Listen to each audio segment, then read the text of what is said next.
Buenas tardes, les doy la bienvenida a todos, a todas, a todos a este espacio que hemos denominado Compartir el Cine, ¿no? Y que es parte de la tercera edición del Festival Internacional de Cine de No Ficción Frontera Sur, ¿no? Que se realiza en Concepción, pero que este año, ¿no?, se está llevando a cabo de manera online. Nos quedan algunos días, pocos días para terminar el festival, de hecho termina mañana.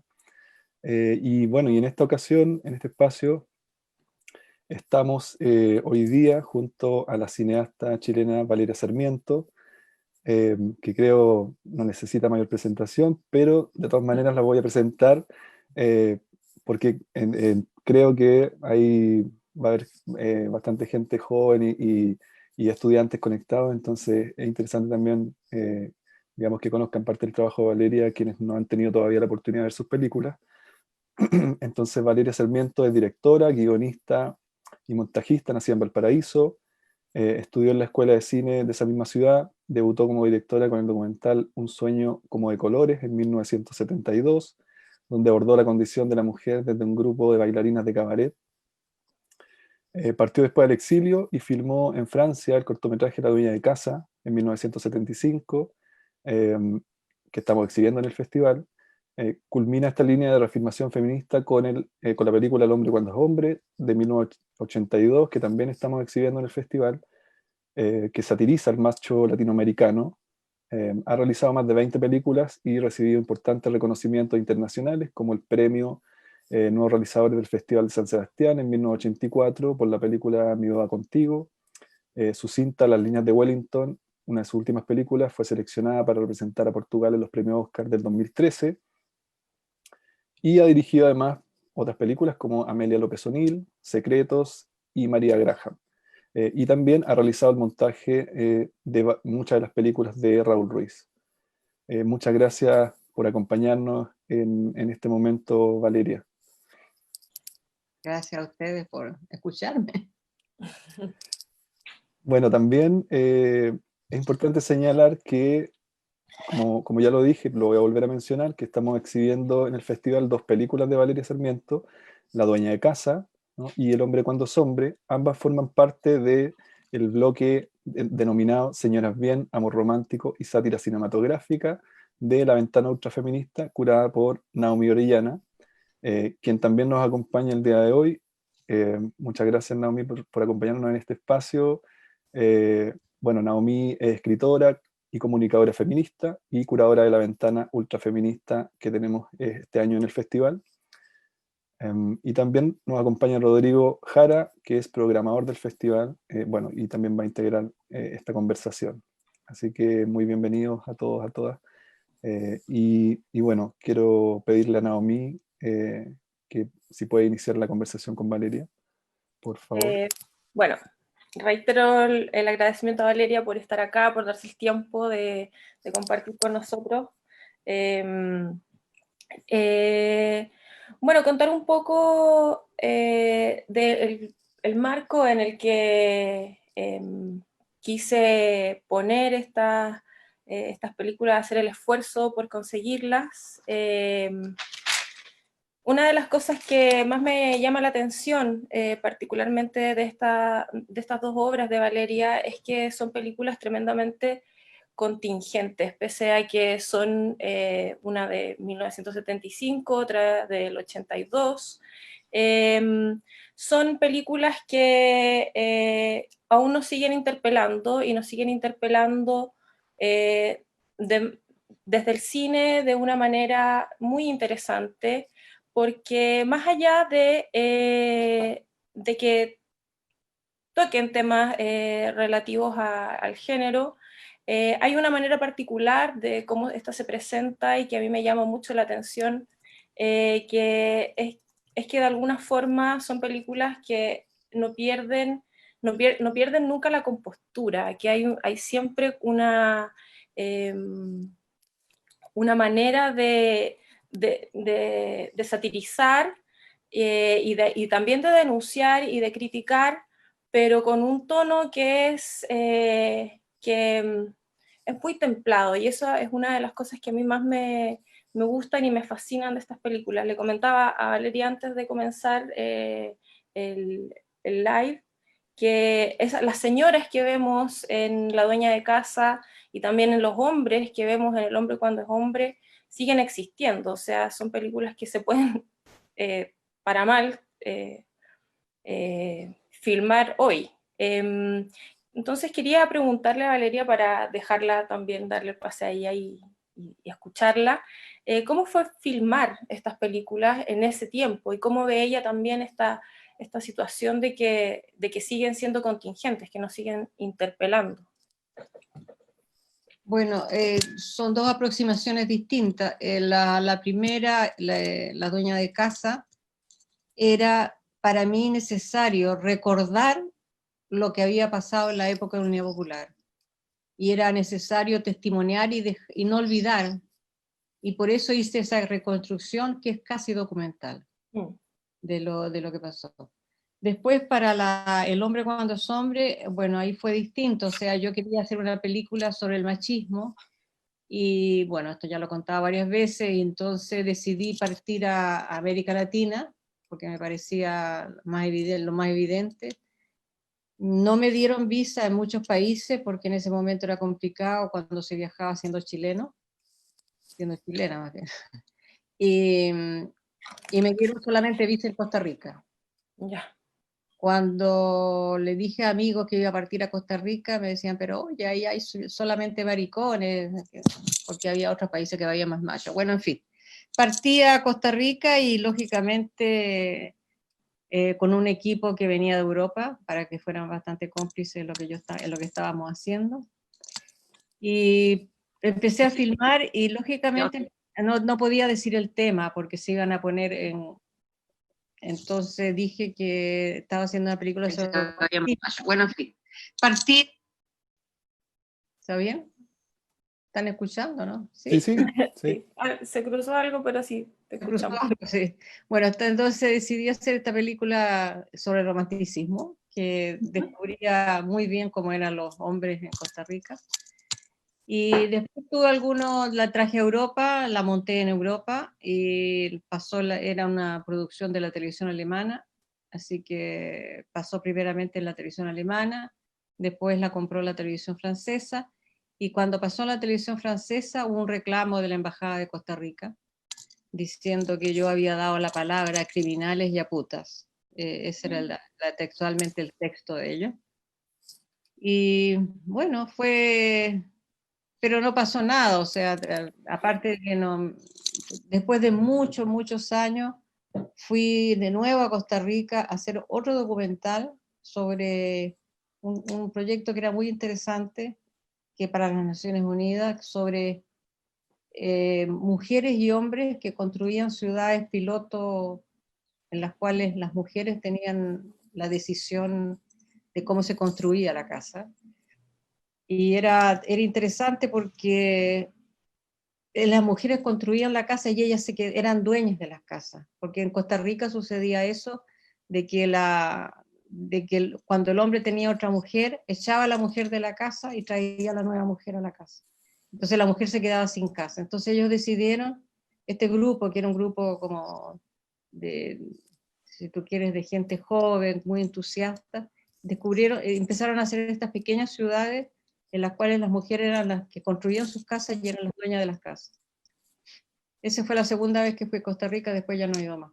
¿Y qué pasó con ese documental? No sé, pero las Naciones Unidas tiene que tenerlo. Ya. Es muy interesante.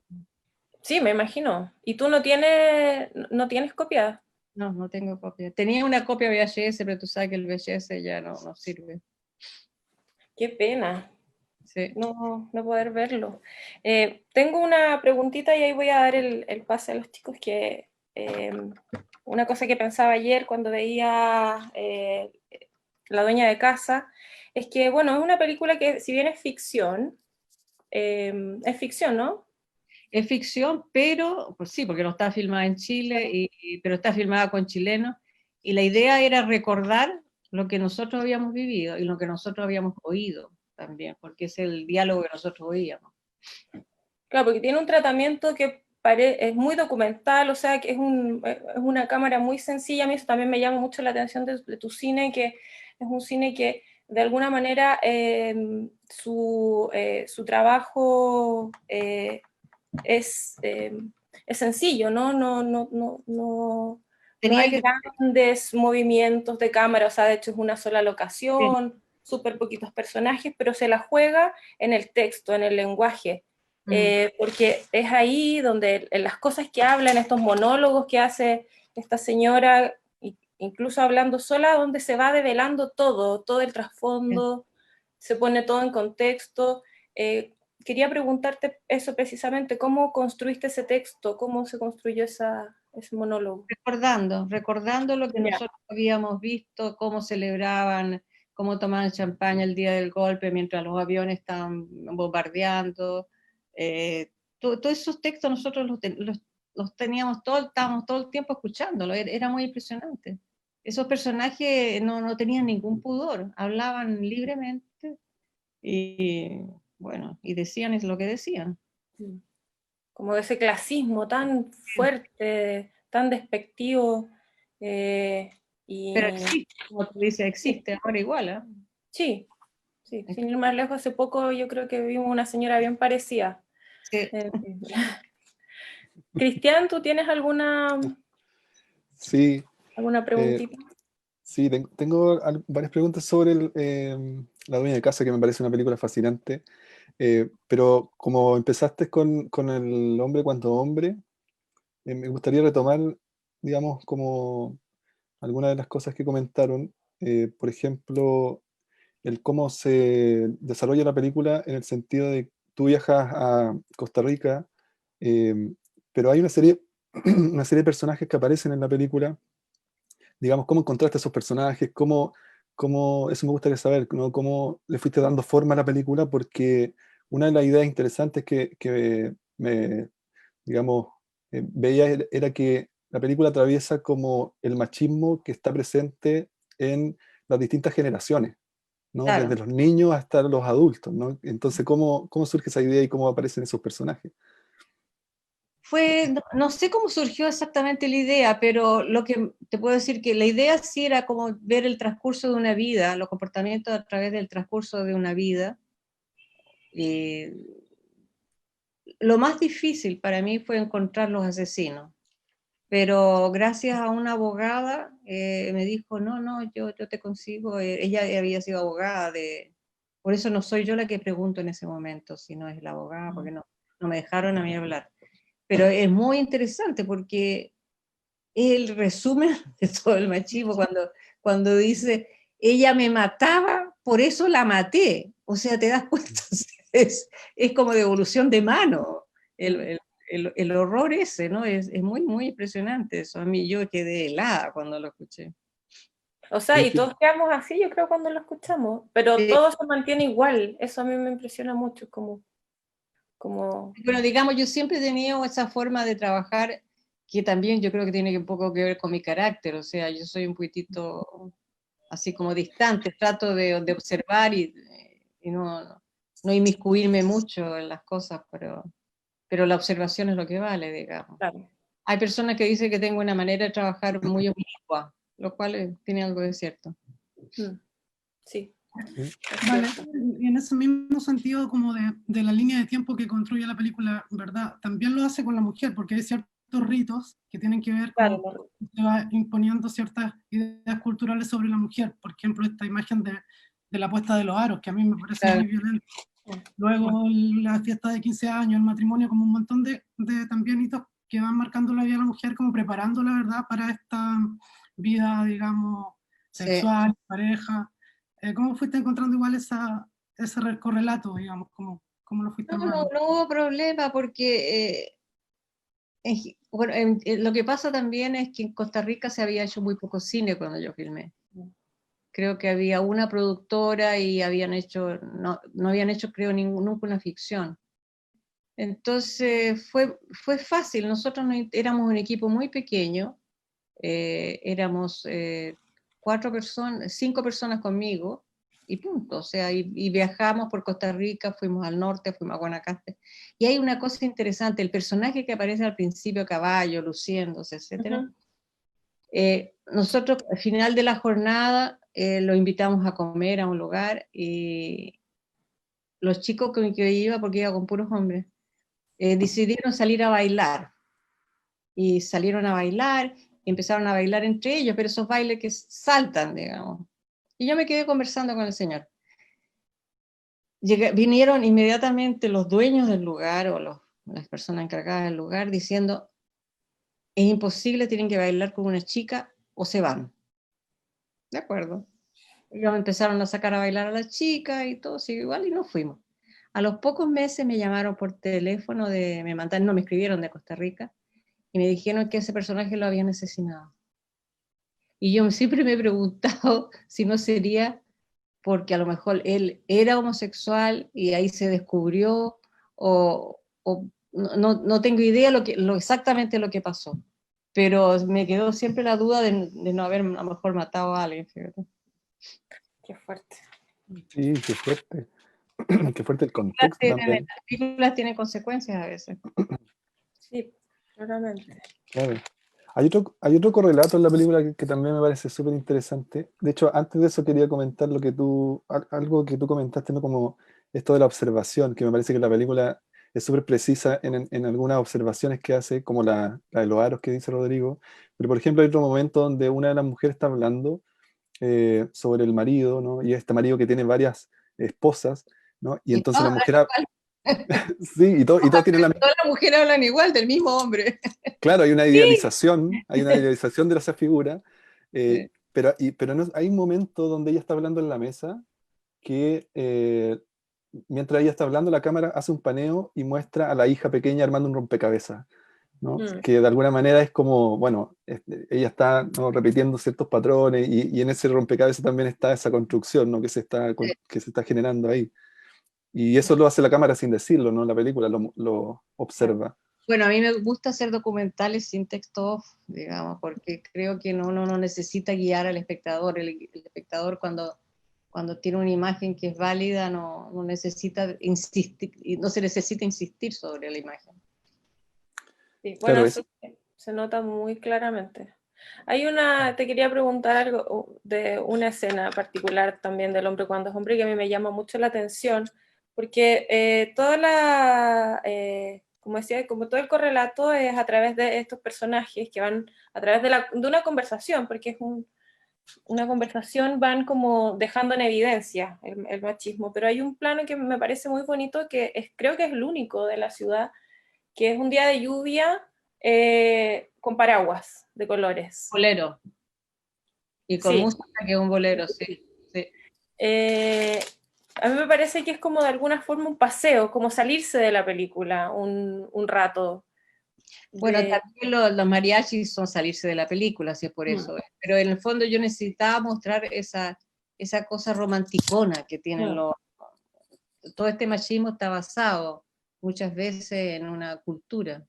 La cultura corresponde a las canciones, al cine, a todo eso. Es una idea finalmente de amor romántico que finalmente termina mostrándose en la película, que se traiciona todo el tiempo por parte de lo masculino, ¿no? Exactamente. Claro, como que el amor romántico estuviera basado como en la idealización de la figura masculina y la figura masculina, ¿no?, en la que hace y deshace todo el tiempo, ¿no? Sí. Bueno, en América Latina, sí. Sí, es muy patente en la película, ¿no? Y muy fuerte también. Hay otro correlato que está en la película que a mí me parece súper interesante también y quería preguntarte cómo también surge eso, o cómo lo trabajaron, esta idea de que va apareciendo un imaginario en la película, ¿no? A partir de... Déjame cortar el teléfono. Op. Ya. Perdona. Sí, decía que durante el trayecto de la película va apareciendo una serie de elementos que construyen un imaginario de cómo las imágenes y la música, ¿no?, reflejan, influyen también en la manera en que nos relacionamos, ¿no? Y empiezan a aparecer algunas imágenes de películas que creo que son mexicanas, no las logro identificar, Jorge Negrete. Y claro, y la música también, ¿no? Que se empieza a instalar de ahí en adelante y empieza a construir como todo digamos, una serie de correlatos de lo que estamos viendo en la película, Sí. ¿no? Como esa relación entre la realidad y el imaginario que aparece. ¿En qué momento como decides, por ejemplo, incorporar esos elementos? ¿Por qué? ¿Cuál es la búsqueda ahí? Yo creo que comenzó al revés. A ver, te voy a contar un detalle que a mí cuando chica no me dejaban ver cine mexicano, porque decían que el cine mexicano era para analfabetos, era para gente que no sabía ni leer ni escribir. Entonces, yo veía películas americanas, etc. Y muy tarde, ya casi llegando a Europa, comencé a conocer el cine mexicano. Y me empecé a fascinar con el cine y me di cuenta qué es lo que estaba detrás de ese cine. Y fue más bien al revés, o sea, yo entré por la cultura, bueno, después indudablemente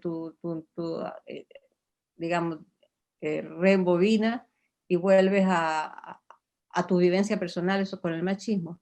Pero, digamos, mi introducción fue primero la cultura. Y la otra cosa que me interesó, por ejemplo, cuando hice Mi boda contigo, yo siempre parto de elementos populares. Es las fotonovelas de Corín Tellado y las novelas de Corín Tellado. Entonces siempre ha sido mi idea a partir de algo popular para llegar a algo más serio, digamos. Más complejo. Mm. Valeria, quería preguntarte, tiene un poco relación con algo que mencioné al principio, pero ¿por qué? Yo cuando la gente ve estas películas, cuando los comentarios que me han llegado, que les parecen muy fuertes, sobre todo el hombre cuando es hombre, ¿por qué crees tú que sigue impactando de una manera tan rotunda esta película hoy, en el 2020, cuando hay supuestamente debería haber alguna evolución? Porque la idea es que de una manera muy inocente, porque la idea era esa, de una manera muy inocente, describir el machismo y como el machismo existe, indudablemente igual ahora, la gente se reconoce. ¿Por qué te pareció, o sea, por qué hiciste esta película? ¿Por qué te pareció importante hacerla?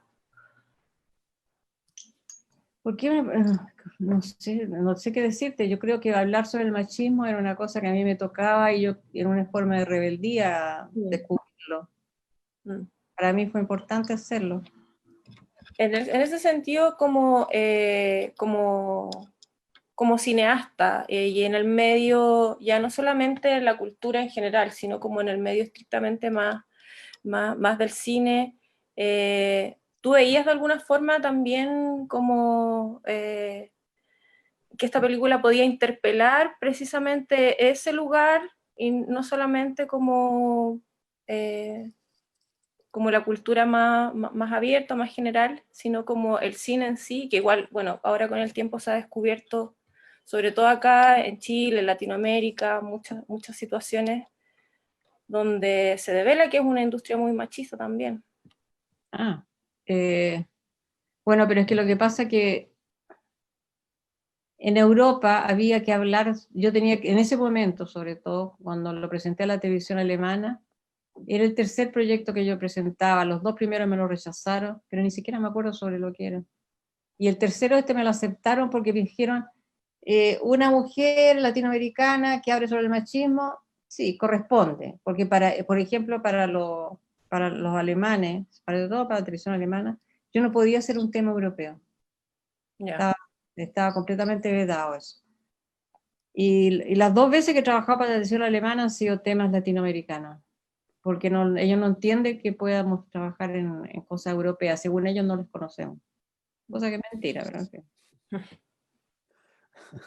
Bueno, es un ejemplo que se repite mucho, ¿no? Los europeos, digamos, no quieren ser vistos por los demás, ¿no? Quieren ser solo retratados por ellos mismos. Sí. Quería preguntar con respecto al hombre cuando es hombre, ¿tú hiciste el montaje también de la película? No, yo nunca hago el montaje cuando filmo. Ok. Ya le pedí a un amigo, Claudio Martínez, que murió ya, que me hiciera el montaje, él me hizo el montaje. ¿Y cómo es tu trabajo de montaje cuando no montas directamente, por ejemplo, en esta película? Eh, bueno, indudablemente estoy digamos, al corriente. Lo que pasa es que cuando tú montas tus propias películas, te pierdes al interior de la película, y no es bueno, no es bueno. Es mejor tomar cierta distancia para poder saber cortar a tiempo y no engolosinarse, si tú quieres, con su propia película, que es lo que puede suceder cuando uno monta su propia película. Siempre pasa, generalmente, cuando los realizadores montan su propia película, pasan el doble de tiempo en el montaje. ¿Hay alguna... No estoy viendo los comentarios, pero ¿hay alguna pregunta Estoy mirando del y público, de la gente? hay muchos saludos, hay Sí. agradecimientos por la charla, por el contacto con Valeria, por poderla ver y escuchar. Hay- Alguien pregunta, sí, hay una pregunta, alguien dice si hay una copia de Un sueño como de colores. No, no hay copia. No hay Se copia. perdió, se perdió en Chile Films. Ah, mira, y a partir de eso también es algo que comentábamos con el equipo del festival, que nos llamaba mucho la atención, que, o sea, tus dos películas que se están exhibiendo, no, eh, creo que nos marcaron, digamos, profundamente cuando las vimos, nos parecieron películas eh, extraordinarias ambas, y nos preguntamos por qué no han circulado más, por qué No la las gente no tenía conocíamos antes. acceso. No las conocíamos, o sea, las habíamos escuchado, pero no habíamos podido verlas. Entonces, cuando las vimos, Yo, dijimos, "Bueno, yo me acuerdo que fui a la televisión chilena en ese momento, cuando fui el año 80 y tanto a Chile, 87 creo era ir, sí, más o menos. La primera vez que volví a Chile. Y fui a la televisión, la dirigía un chico altamirano en ese momento, la programación de Televisión Nacional. Y le ofrecí el documental, pero me dijo que le encantaba, que lo había visto en la televisión inglesa, que era fantástico, pero no lo pasó, no, nunca supe, no le interesó nomás. La Televisión Nacional no se interesaba en pasar proyectos de documental en la época. ¿Y ahora lo mostrarías en la tele? Yo feliz, pero de aquí que se interese. Ah, Ahora em, es estable, quizás. claro. Eh, estaba revisando aquí mis apuntes, que hay la escena final de La dueña de casa, me llama particularmente la atención, porque es otra señora, otra señora, esta señora que cierra la ventana con lentes, mientras suenan un bombardeo. Quería preguntarte, Son muchas señoras. ¿cómo? Esa es la idea, que las señoras son muchas señoras. Son muchas señoras, claro. Y es lo que pasó, Mm. es lo que pasó. Sí, me gusta mucho cómo termina. Y Es como una claro, metáfora al final, claro. sí, sí, claramente, es como una metáfora. Y otra cosa que encontré, no sé, quizá estoy equivocada, pero me pareció que la dueña de casa, bueno, considerando que la filmaste en Francia, y el tipo de lenguaje que usas para filmarla, ¿no? O sea, planos fijos, unos movimientos de cámara, unos trailers muy estrictos, ajustadísimos, o sea, me recordó mucho al cine de Romer, y también la música, los insertos de los textos. ¿Tienes Sí. alguna influencia? ¿Tuviste en ese momento influencias del cine francés?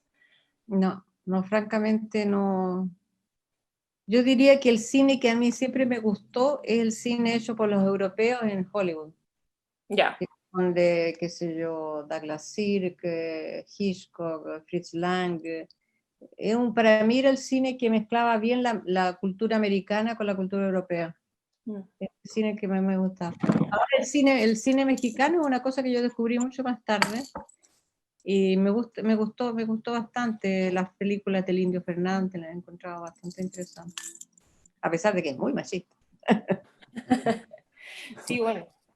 O sea, yo creo que es una de las cosas también que pasa con tus películas, es eso, ¿no? Que hay pocas películas de ese tiempo que envejecen bien, que sobreviven a una mirada contemporánea que es mucho más exigente, no sé, por ejemplo, sin ir más lejos, Kurosawa, o sea, películas que prácticamente no aparecen mujeres, o que las mujeres que aparecen no hablan. Entonces, hacer películas donde, bueno, La dueña de casa, que prácticamente son puras protagonistas, que se habla de un hombre, pero que es invisible. ¿Era consciente eso que mientras lo hacías? Considera. Sí, sí, absolutamente.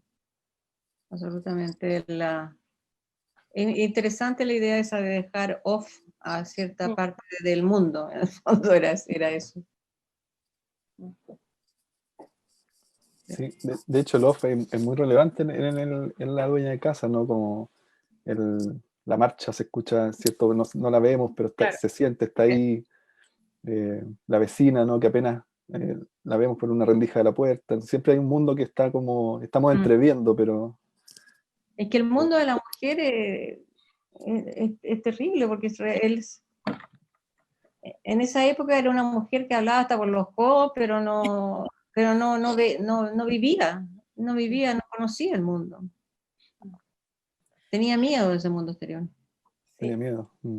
Sí, a mí me parece aparte que bueno, construye de alguna forma una caricatura, ¿no? Como de este tipo de señoras como medias delirantes, que hablan solas, que tienen como un monólogo, una verborrea cuando limpia el mueble y está hablando de los rotos y de la China, y es muy brutal como todo lo que se devela y aparte es algo que uno puede reconocer, es un retrato muy fidedigno de alguna forma de ese tipo de personajes.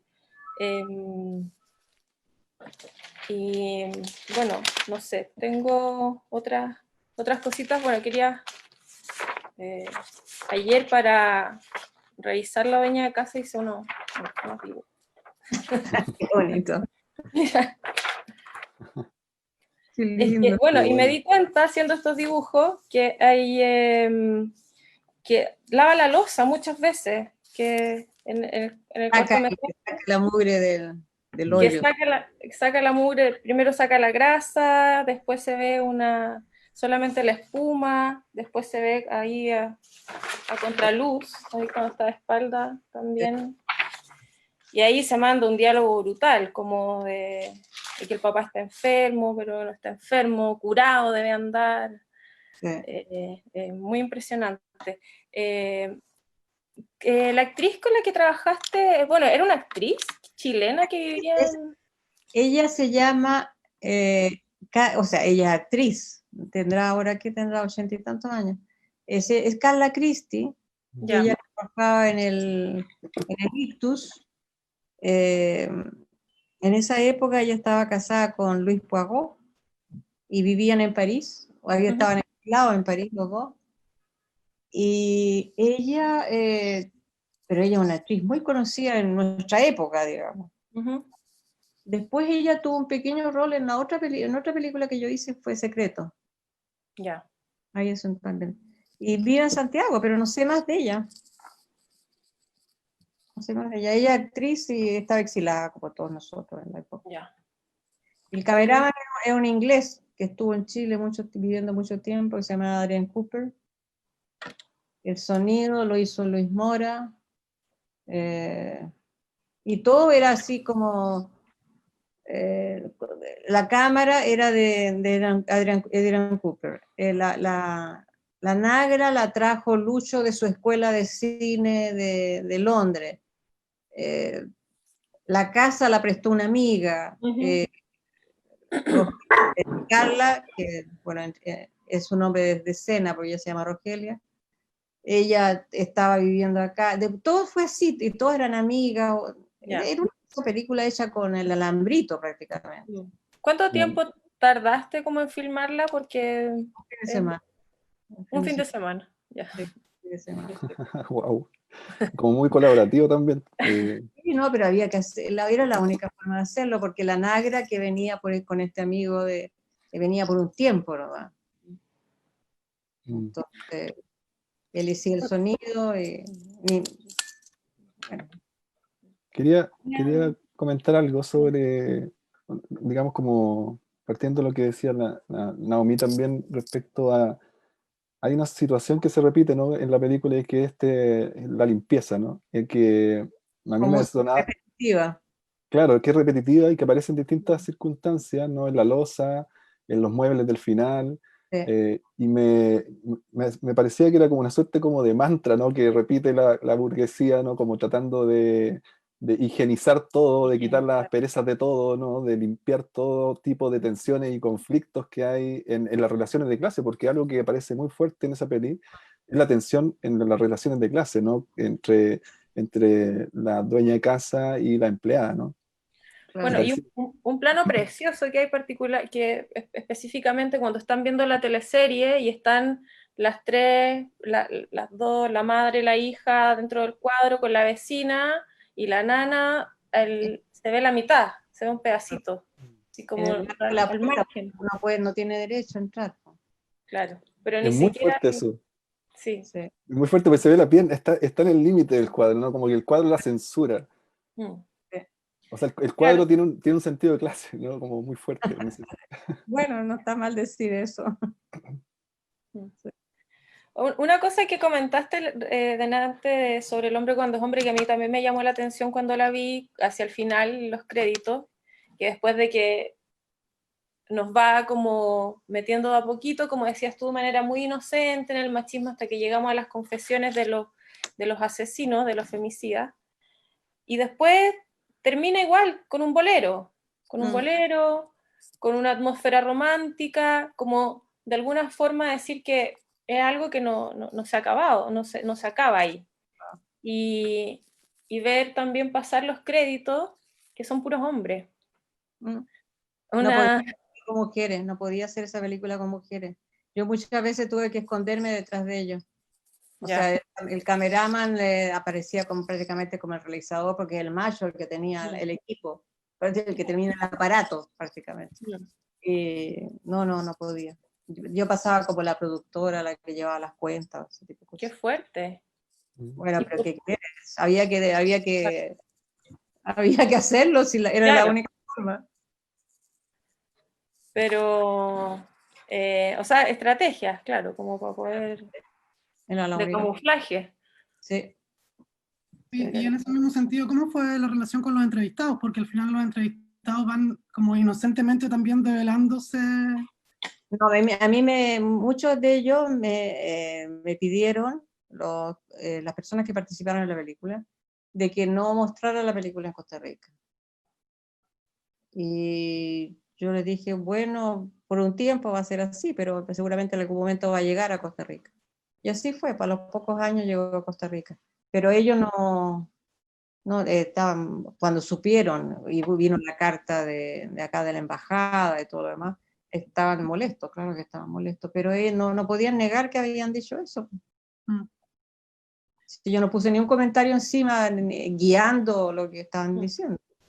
Ellos hablaron sin problema. Ay, No, Lo eso bueno, no, lo bueno es que esta película se ha mostrado mucho en los medios universitarios americanos. Y eso se presta mucha discusión entre los medios universitarios. ¿En qué sentido? Que la utilizan mucho los latinos en Estados Unidos para la discusión, las mujeres latinas en las universidades. Ah, ya, Sí, para hablar del machismo.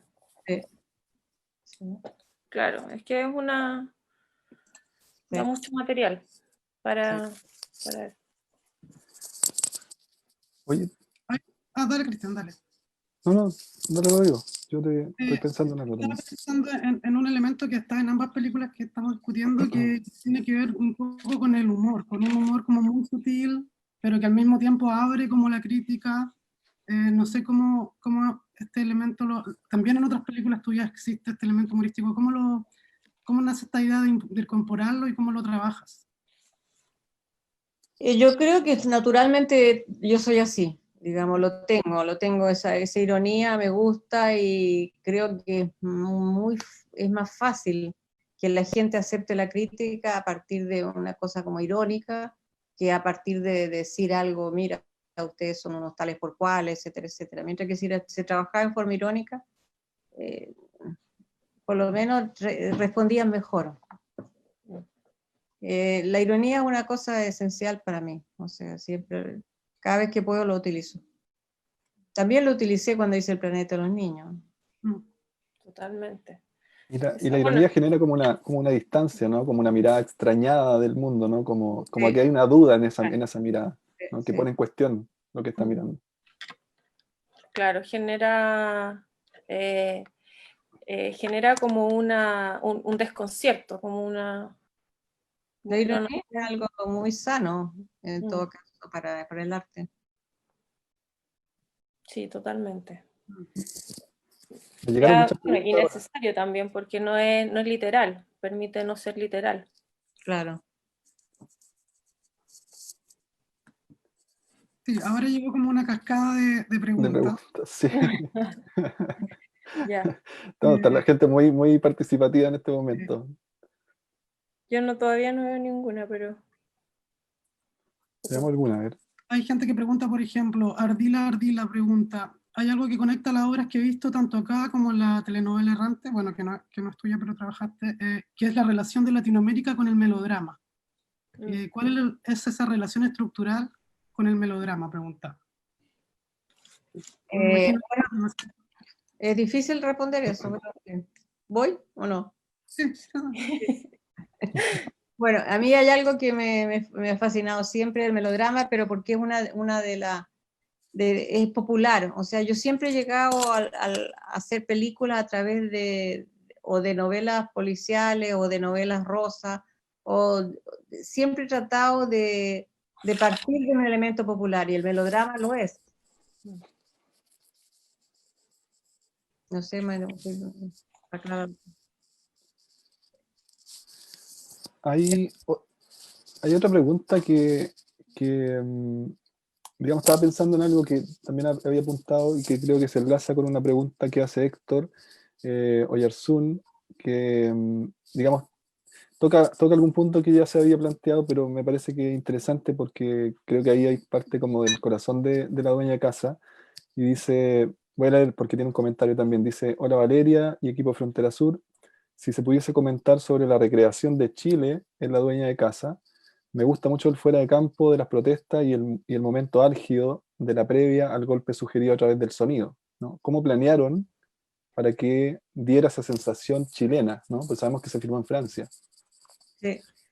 Bueno, no, era la única forma de hacerla, porque o la hacía de esa forma si no tenía archivo documental, no tenía, era mucho más interesante hacer la presencia de Chile, del exterior chileno, digamos, con sonido. Y creo que se mantiene eso en progresión hasta el final, hasta el bombardeo. Pero era necesario, y es una forma de, cuando tú tienes pocos medios para filmar, era el caso mío, yo no podía filmar en la calle, ni podía venir a Chile a hacer eso, era la forma, como se dice, modesta de hacer una película de testimonio. Eso que dices me parece muy importante y escuchándote también me da la impresión de que me parece importante para hacer una película un poco esta actitud de resolver, ¿no? De arreglárselas, como o sea, lo que cuentas del hombre cuando es hombre, que tenías que pasar por productora, o cómo resolver, recrear el estar en Chile sin estar en Chile. Eso tiene que ver, yo creo, también con una actitud, ¿no? Tuya como artista, de no esperar a que se den todas las cosas para hacerlas, sino resolver con lo que se puede. Como claro. Siempre ha sido esa mi actitud, o sea, partir, aunque sea con con poco dinero, con buscar soluciones. Mira, me pasó hasta me pasó ¿cómo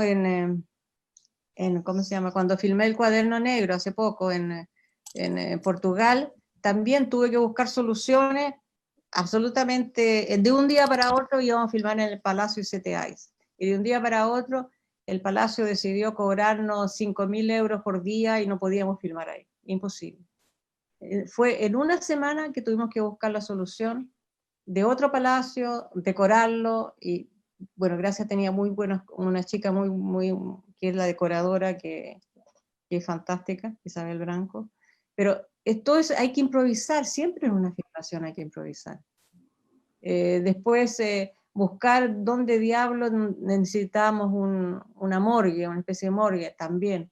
¿Dónde diablos encontrar una morgue? Hasta que se nos ocurrió que podía, en el cementerio inglés había una pieza que servía, que podría ser transformada en morgue, y entonces, ¿qué hacemos? Porque tenía un texto enorme escrito en la pared en portugués. Ya le dije, hagamos un papel que pongan el Padre Nuestro en latín pegado en la pared. Y así, o sea, tú improvisas cada vez, y en una filmación es esencial eso. Porque, sobre todo en un cineasta que trabaja con pocos medios. Como que es que finalmente ese esfuerzo creativo y generar como estas soluciones, en el caso de La Dueña de Casa, por ejemplo, termina transformándose en uno de los elementos más interesantes de la película finalmente. O sea. Sí, me gusta eso. Sí. Sí. De hecho, como que hemos comentado un par de veces la presencia del fuera campo y ese tipo de soluciones que surgen a partir de lo que tú comentas, ¿no? Como de optimizar los pocos recursos que hay, y que se hace muy potente en la película. Pero creo que también en la película, por ejemplo, y algo que quería como preguntarte, está muy presente ese fuera, pero también hay un trabajo como con lo actoral, como con lo performativo de la actriz. De hecho, me llama mucho la atención, me parece fascinante el inicio de esta dueña de casa mirándose al espejo y pintándose, ¿no? Cubriéndose la cara, y de pronto empieza a llamar a la nana, a María, y cuando María no le obedece, ¿no? Ella se derrumba, ¿no? Es como que está con una prestancia muy maquillándose, y de pronto cuando siente la desobediencia de la clase trabajadora, se derrumba y se cae al suelo y empieza a buscar unas cosas y empieza a ejercer un tipo de violencia, ¿no? Empieza a gritar. Pierde el control. Pierde el control frente a la desobediencia de la clase trabajadora, ¿no? Eso es interesante, esa tensión que está ahí en la película está constantemente, ¿no? En todas las escenas, me parece, en distintas maneras, ¿no? ¿Cómo trabajaron, por ejemplo, cómo trabajaste, por ejemplo, con la actriz pensando estas como situaciones, ¿no? A partir de donde aparece esta tensión. Lo que pasa es que Carla Christie es una actriz, era muy profesional, y ella es española, es catalana, de origen, pero ella llegó con el barco con los exilados a Chile, los exilados españoles. Y a ella siempre la criticaba porque decía que tenía un poco de acento, pero a mí lo que me gustaba precisamente que habla muy bien, pronuncia muy bien, y eso es muy agradable en el personaje para un diálogo que era difícil. Y no trabajamos, te digo, ensayamos un poco con ella, y ella daba muy bien esa especie de progresión en la rabia. A mí me gustaba mucho. Esa cosa como interna, sí. Claro, se van rabiando, ¿no? De hecho, cuando salen al balcón ya al final es como... Pero de la nada, así como... De la nada, claro. Empieza, la hija le habla una cosa y es como... Sí, muy impactante su manera de trabajar. Se da la rabia y también se da algo que tú nombraste delante, ¿no? Esta como desconexión de aquello que tiene alrededor. De hecho, por ejemplo, la imagen que nombraba Naomi cuando están las mujeres viendo la televisión, ¿no? De esto del límite del plan y todo, para mí es una imagen súper misteriosa porque las vemos a ellas desde el punto de vista de la televisión, con el off de la televisión, y el off de la televisión genera como un ambiente extraño, ¿no? Como si ellas estuvieran en otra realidad. Y se escucha en primer plano la tele, entonces, y claro. la señora no deja de hablar también, todo el rato está comentando a la vecina cómo hacer empanadas, algo así. Es una cosa muy... Bueno, por lo menos han visto con mucha atención la película, muchas gracias. Sí, eso sí. Mm. Son situaciones, imágenes como bien enigmáticas, ¿no? Como que abren como las posibilidades de pensar el cine, y creo que eso es algo que también nos gusta mucho de tus películas, ¿no? Como que no cierran los significados, los sentidos, no los clausuran, sino más bien abren las posibilidades de reflexionar frente a eso, ¿no? Claro. Pero también con elementos muy simples. A mí esto es lo que más me llama la atención, cómo lograr una complejidad, una crítica tan em, tan compleja y también tan aguda, valiéndose de elementos simples del cine. Y además te digo, le hicimos, te puedo decir, con 10.000 francos en la época. ¿Cuánto es eso? No, en la época, ahora sería, qué sé yo, ahora sería 6.000 euros. Ya, No claro, sé, muy poca plata. poca plata. ¿Cuál es el valor que tiene, por ejemplo, para ti eso? Como, o sea, yo lo miro considerando que esto está enmarcado en un espacio que se llama Venta en Ultrafeminista. Yo creo que pensar el cine desde una mirada feminista tiene que ver mucho más allá con tratar ciertos tópicos, abordar ciertos temas, sino como una manera de trabajar.